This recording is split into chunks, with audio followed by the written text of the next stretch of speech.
nin howlkarmeed ah oo dadaal badan ayaa waxa lagu eedeynayaa dembi uuna gelin kadibna waa la xirayaa si uu u caddeeyo inay dembi lahayn wuxuu wacd ku marayaa inuu bannaan keeni doono maskaxdii ka dambaysa falkaani uuna ka argoosan doono ka hor dembiga inta lagu soo eedeyn backstage qof nuucay ah ayuu ahaa balse sheekada inta uu guda gelin muuqaalka xaqiisa la siiyo laagta dhax lagu sii haddaba backstage wuxuu ahaa nin dhalinyaro ah oo naxariis badan shaqadiisana si wacan u qabsada si aan kala gooshoogsi lahayn u shaqeeya wuxuuna ka shaqeyn jiray deliveryga cuntooyinka guryaha la geeyo maalin maalmaha kamid ah ayaa wuxuu arkayaa si uu janjar ka soo deganaya geed meel yaal kaasoo caleentiisa qalalaysa oo raxdana haysay maadaama uu ahaa qof dhirta aad u jecel wuxuu isku dayay geedkan uu meesha ka soo qaado ka soo qaadaya kadibna milkiilihii geedka ayuu wuxuu ugu qorayaa warqad inuu geedkan ka ilaaliyo oraxda maadaama geedaha noocan ay oraxda u adkaysaneen kadibna uu iska soo baxaya intuu soo socday wuxuu la kulmayaa haweeney duq ah markaas ay wixii ka codsanaysaa boorso ay waday inuu u qaado isla markaasna asigoo ka labayn ayuu caawinaya boorsadii ayuu u qaadayaa isla habeenkaas soo bariis kuskus iska cunayo ayaa meel u dhow telefoonka soo dhacay kadibna uu ka jawaabaya markuu ka jawaabay qof haweeney ayaa la hadlayso waxayna u sheegaysaa telefoonkan inay ayada leedahay kadibna halka ay ugu tagtay sidaa darteed inuu u keeno inay abaalmarin ay sii doonto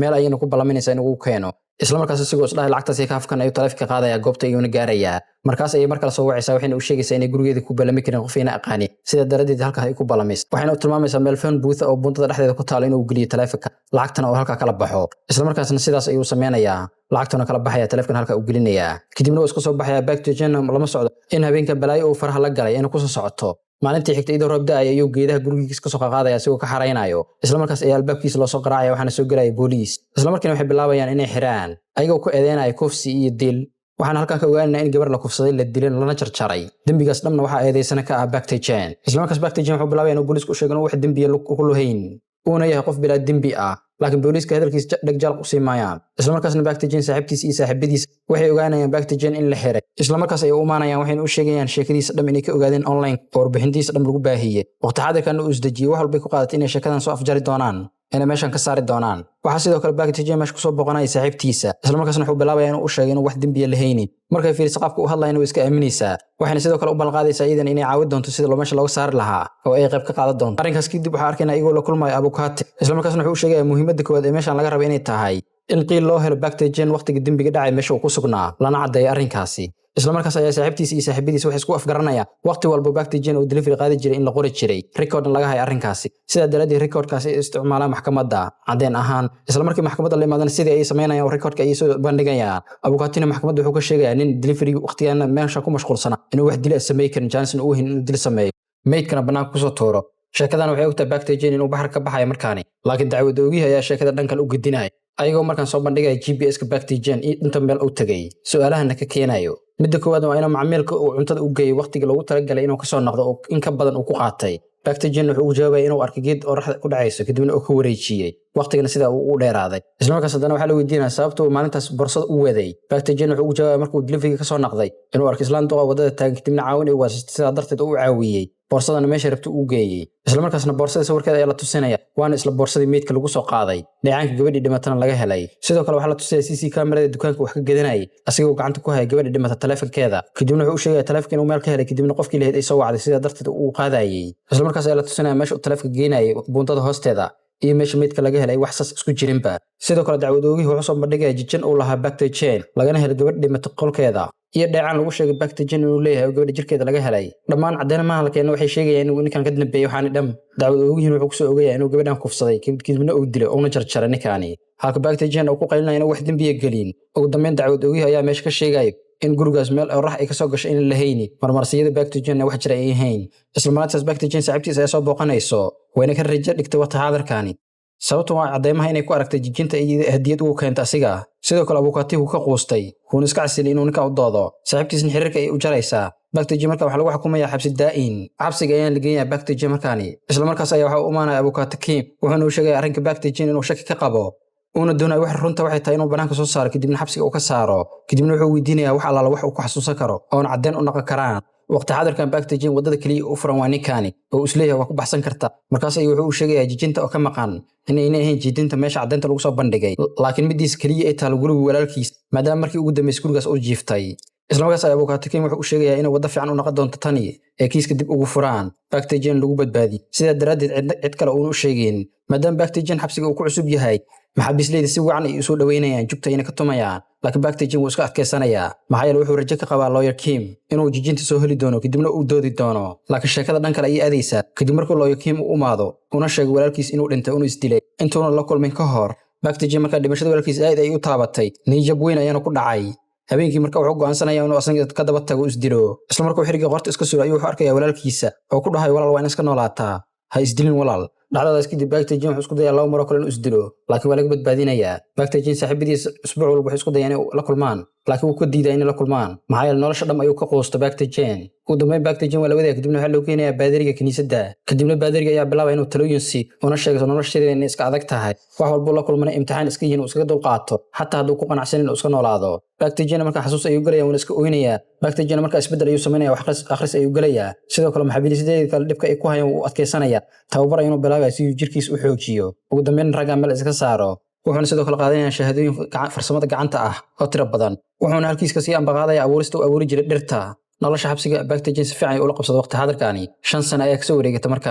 markii xabsiga la keen geedihii abuurana way weynaadeen askartii xabsiga waardiyeynaysa ninkan waxay u qaateen macalinka abuurista dhirta ayagoo talooyinka weydiisanayeen u imaanayaan Baktaji heerka inuu soo gaaro waxa caawiyay saaxiibkiisa Yansig asagoo mar walba ka taxadiri jiray laakiin maanta wuxuu sheegay in la day rabo Baktaji arkan wuxuu noqonayaa garabkiisa oo go'ay si wacan ayuu u macsalaameynaya waqti xaadirkaani Yansig markuu tago kadib Baktaji ayaa buuxinaya booskiisa kaniisad asagoo saaxiibkiisa ku daysanayo maalin maalmaha kamid ah wiil xabsiga la jooga loo keenaya kaasoo doonaya baadariga inuu u sheekayo waxyaabaha uu la kulmay meeshan ayuu ka helayaa sir uu ogeyn wiilka xabsiga uu ku cusbaa isla markaas ay wiilkii dhalinyarada wuxuu bilaabayaa sidoo xabsiga ku yimid inuu ka sheekay wuxuuna ku leeyahay taleefkaas maalinta hadda qaban lahayn maanta xabsiga ku jireen oo dambi aan lahayn dushan lagama saareen Baktaji markaa indhaha ayuu taagayaa oo sheekada ninkan uu ka sheekeynaa waa isla sheekadii asiga soo martay ugu dambeyn yarkii soo sheekada u waday wuxuu ku soo gabagabeynaya Abukatakim markuu la kulmay kadibna hooyadiis ay isdishay wuxuuna ku leeyahay sidee hooyada isku dili karta hooyaday mar walba aniga ay waani jirtay macquul maahan inay isdisho Baktaji waqti xaadirka madaxa ayaa lagu dhuftay oo asigana Abukatas markuu la kulmay kadib ay walaalkiisa geeriyooday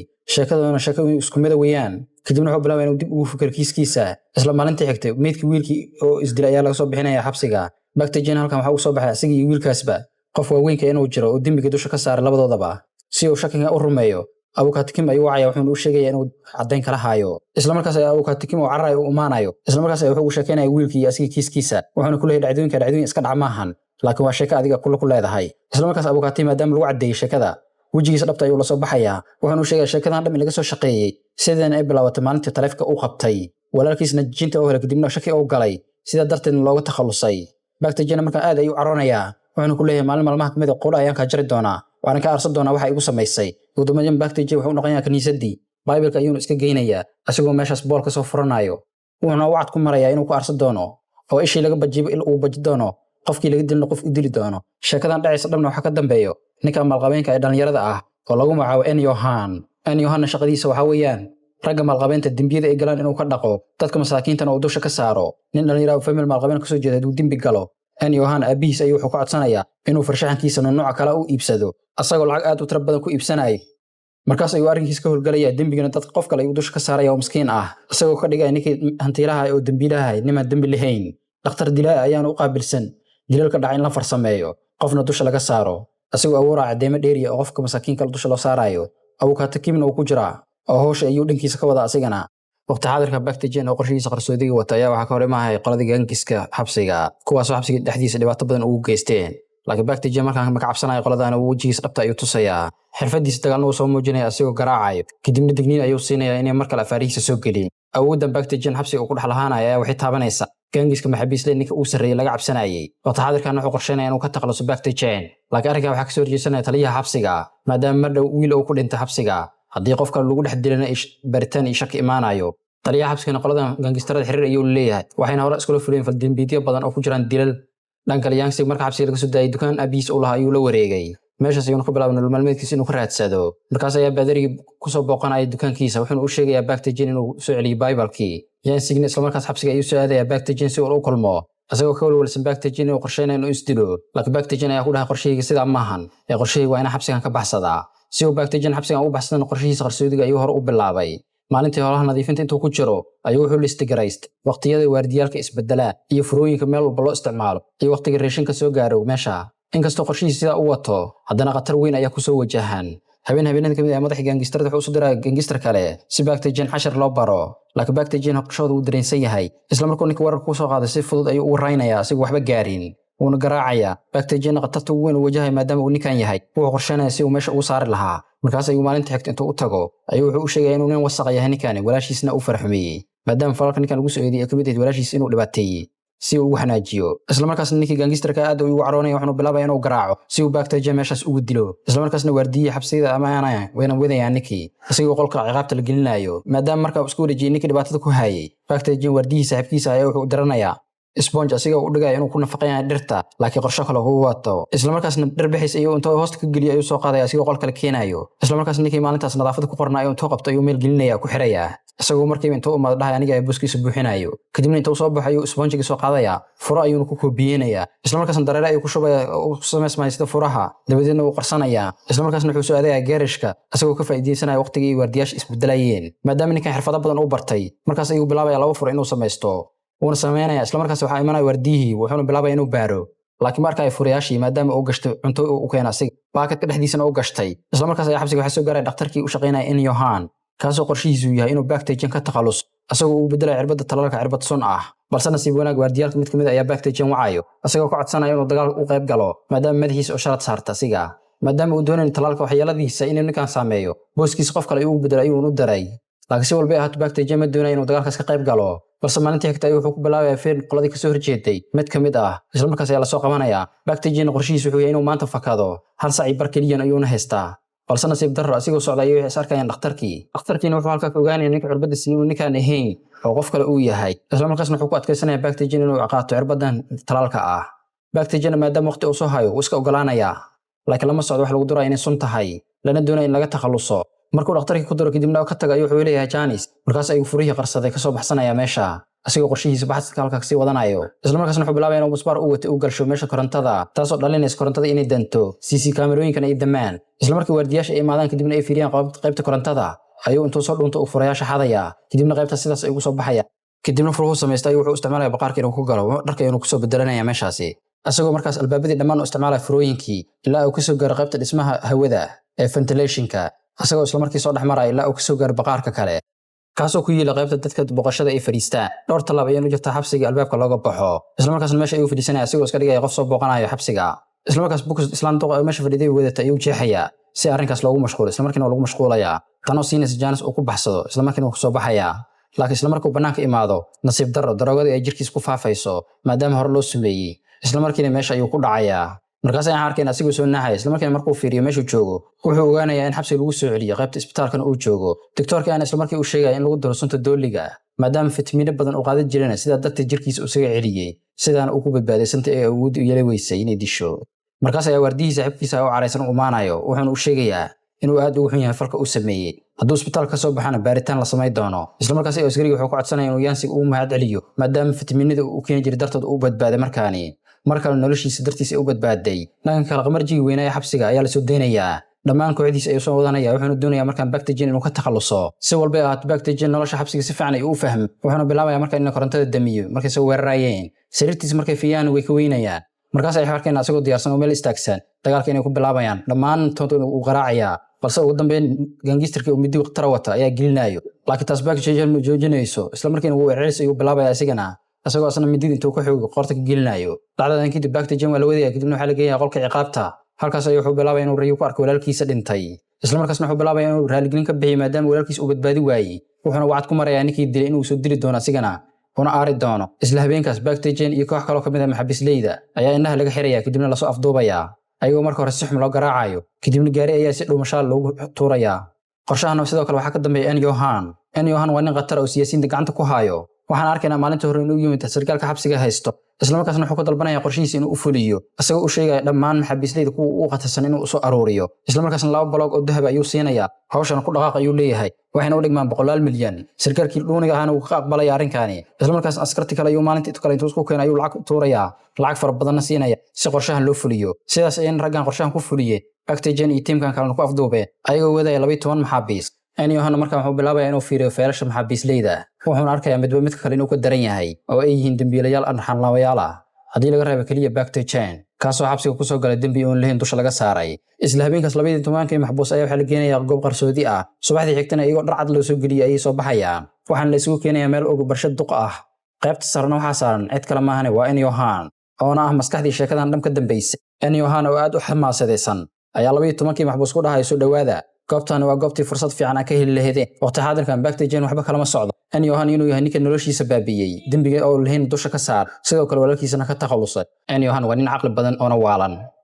waxaan arkaynaa maalmaha kamid ah dhakhtarkiis dilaaga inuu ku amrayo inuu qof faraha ka soo jaro kadibna markuu faraha u keeno bombil uu sameeyay ayuu gelinayaa. Yohan wuxuu leeyahay shirkad qarsoodi taas oo u adeegto maalqabeenka dambiyada galana daboosha ayaga qof masaakiin ah dusha ka saaraya. 5 sano ka hor sharci dejiye wiilkiisa ayaa dambi galaya asigoo dilaya gabar isla markaasna shaqadaas waxa la wareegaya Yohan kooxdiisa teknolojiyada ku dheeraysa ayuu meesha u diraya dambiga ka dhacay ayagoo qalab casri ah meesha ku xiray kadibna 3D ahaan meesha u soo bandhigayo waxayna u noqonaysaa sida inuu dhex wareegayo meesha asagoo meesha ku sugnaynin. kadib markuu dhameeyay indhaytiisa markaas ayuu wuxuu raadinayaa qof nasiib xumo ku dhacday oo meesha kaaga dhaweeyay. waqti xaadirkan kaamiridiisa waxay qabanaysaa wiilkan backstage lahaayay oo delivery ka shaqeynayay qofkii dambiga looga baxsanaa asiga ayaa la dooranayaa. Yohan isla markii tiimkiisa ay wuxuu ku amrayaa ninkan inay daba dhigtaan xogihiisa dhammaan qofka uu xiriir leeyahay iyo qofka la socda ay soo ogaadaan email buu tagaba isla markaas ay koox cadeemaha in arus ku dheeraysa ay u diraya guriga backstage ayuu ka soo qaaday DNA-giisa iyo farahiisa iyo wax allaala waxay isticmaali karaan cadeyn ahaan kadibna waxay bilaabayaan inay farihiisa ku print garayaan alaabihii yiri meesha faldambiyadka ka dhacay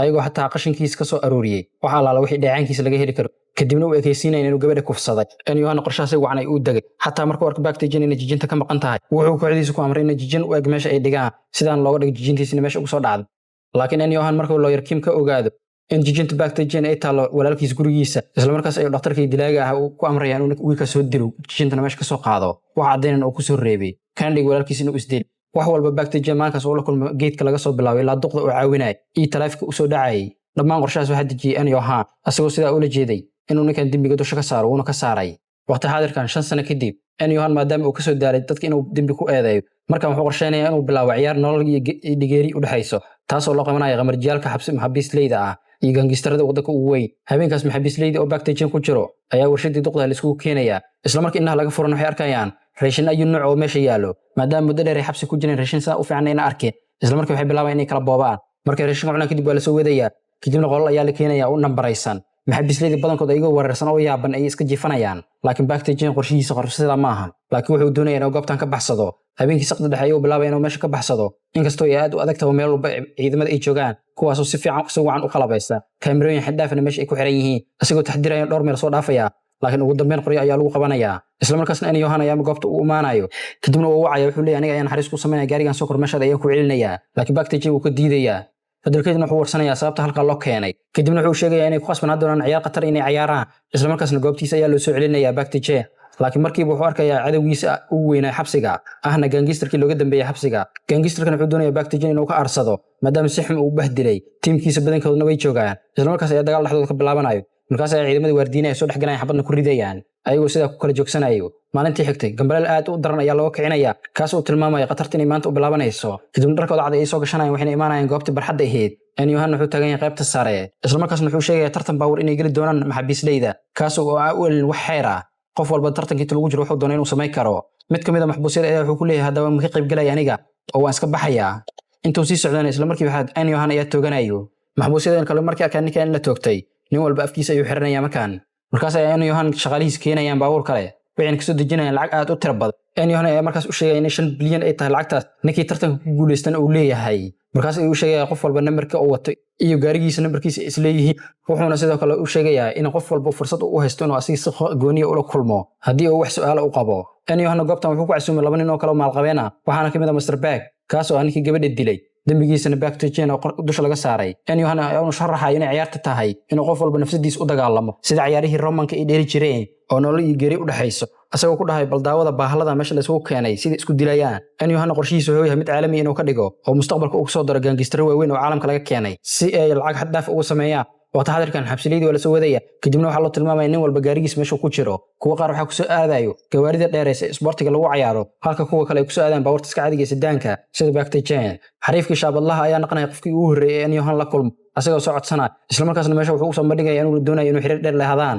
uuna diyaar u yahay wax walba doonayo inuu qabto. sidoo kale gangsterka principal dhihi jiray ayaa la kulmaya in Yohan wuxuuna ku leeyahay ciyaarta guuleyst aniga wax kala dooni maayo backstage inuu gariyo kaliya ayaan doonayaa halka Yohan uu ku dhahayo haddaba aniga ciyaartoydii qofkii dhimanaya waxba igama gelin haddii ciyaarta ku dilaysana waxba igama gelin haddii ciyaarta intay socoto uu ku dilayana uu daawad doono oo na soo dhex gali dooni maxaabiista waqti xaadirkan waxay bilaabayaan in mid walba uu ku fikiro midka kale inuu ka xoogo gaariga fiican u wato ugu dambeyn maxbuuska nootin la yiraahdo ayaa uu imaanay Bactigen asigoo doonaya inay wada shaqeeyaan wuxuuna u sheegay inuu helo gaari dheereeyo isla habeenkaas Bactigen ayaa gaariga dayactira markaas ay xariifka shaabadlaha iyo kooxdiis imaanaya ayagoo doonaya gaariga in la wareegaan laakiin si walba aad Bactigen ayaa gaariga kicinay kadibna ku dhufanayo asigoo kala cararayo arrinkaas oo principal ka xanaajinayo isla markaasna gaarigiisa soo kacsanaya kuna ceersanaya asigoo markaan qorsheeyay Bactigen inuu ka takhaluso gaarigana sida kula wareego laakiin Bactigen ma garanayo in naxay maahan oo gaari xawaariis ay ku soo wadaya kadibna way isku dhacayaan tan oo kalifaysa principal inuu wareero Yohan markuu arkay kadib kooxdiisa ayuu ku amray in la joojiyo isla markaasna xabad digniin ayaa lagu ridayaa sida ay inuu ku joojinayaan laakiin si walba noqoto waxay arkayaan gaariga inuu dabka kacayo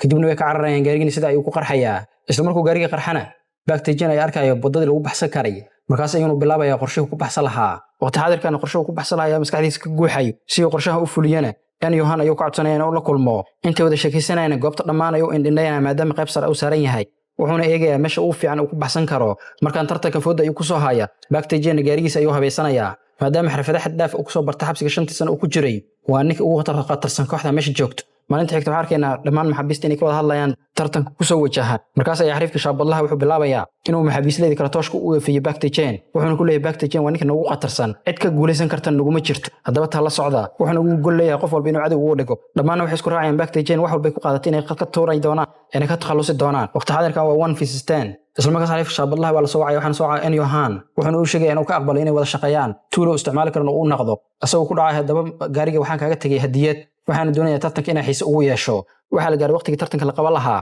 nin walba gaarigiisa ayuu mid u keensanayaa intuu tartanka bilaabay Yohan ayaa wuxuu u sheegaya tartanku inuu yahay bilaa xuduud qof walbana sidoo doono inuu dheeli karo si uu guuleystana wax uu doono u sameyn karo xataa dadka uu layn karo xafiiska kale waxa ka fiirsanayo wiilkii sharci dejiyaha ee baag dhahay iyo koox kale maal qabeena isla markaasna waxay bilaabeen inay ku sharatamaan tartanka waqti xaadirkan nin walba gaarigiisa ayuu shaleeraysanaya noloshiisana waxay ku xirantahay steeriga iyo lugaha baabuurka qof walbana cirifka dhimashada ayuu saaran yahay isla markaas tartamayaasha mid kamid ayaa gaariga said u shaleereynay isagoo xawaaro ku weedaayo laakiin nasiib darro gaariga dib ayaa ka kacay sida inuu ku qarxaya asigoo halka ku geeriyoonayo kooxdii maalqabeennada markay arkaan dhacdadan aad ay ugu farxayaan waxayna ku leeyihiin ciyaartan waa ciyaar xamaasad leh wayna nagu socotaa inkastoo qof uu geeriyood ayaga wax jixinjix ma muujinaya ciyaarta intii socotay Yohan markaan fikirkiisa wuxuu saaran yahay Bactigen ilaa maalintii ay kulmeenna wuxuu la ahaa qof hore u arkay isla markaasna wuxuu soo xasuusanaya Bactigen hadaladiisa markaas ayuu toos u soo xasuusanaya qofku dambiga dush ka saaray inuu asiga yahay isla markaasna toos soo carar xariifka shaabadlaha u sheegaya inuu ka takhaluso Bactigen maadaama amar la siiyay wuxuu bilaabaya inuu ceersado iskuna dayo inuu dilo gaangistaradii kale markay arkaan arrinka meesha ka socdana